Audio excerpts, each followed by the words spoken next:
The remains of Cuban soldiers killed during the U.S. strikes on Venezuela in early January were returned to Cuba aboard the Cubana de Aviación airliner to Havana's José Martí International Airport on Thursday.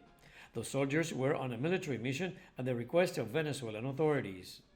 At the airport, former Cuban President Raúl Castro and current head of state Miguel Díaz-Canel, along other top government officials, presided over the ceremony to honor the fallen soldiers. The urns with the remains of the soldiers were wrapped in Cuban flags and taken to the Ministry of the Revolutionary Armed Forces on army jeeps, as thousands of Cubans lined the streets during a heavy downpour to pay their respects. Cuban workers, students, housewives, intellectuals, citizens from all walks of life lined up at the building of the Ministry of the Revolutionary Armed Forces to pay tribute to their compatriots who were killed in the U.S. raid in Venezuela. Grief and mourning were visible among those who gathered.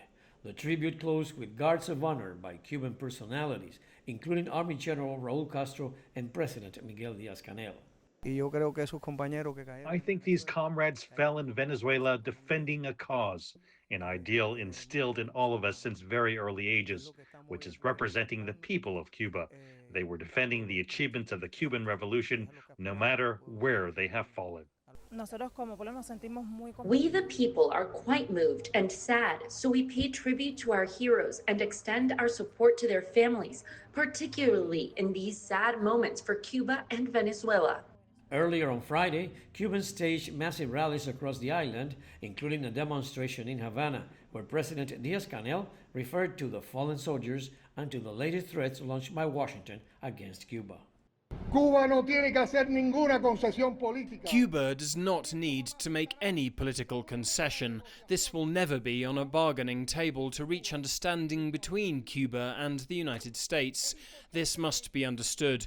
We'll always be willing to dialogue and improve relations between the two countries on equal grounds and based on mutual respect.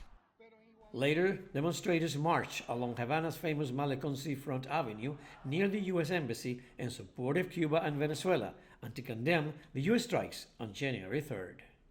Luis Chirino, CGTN, Havana.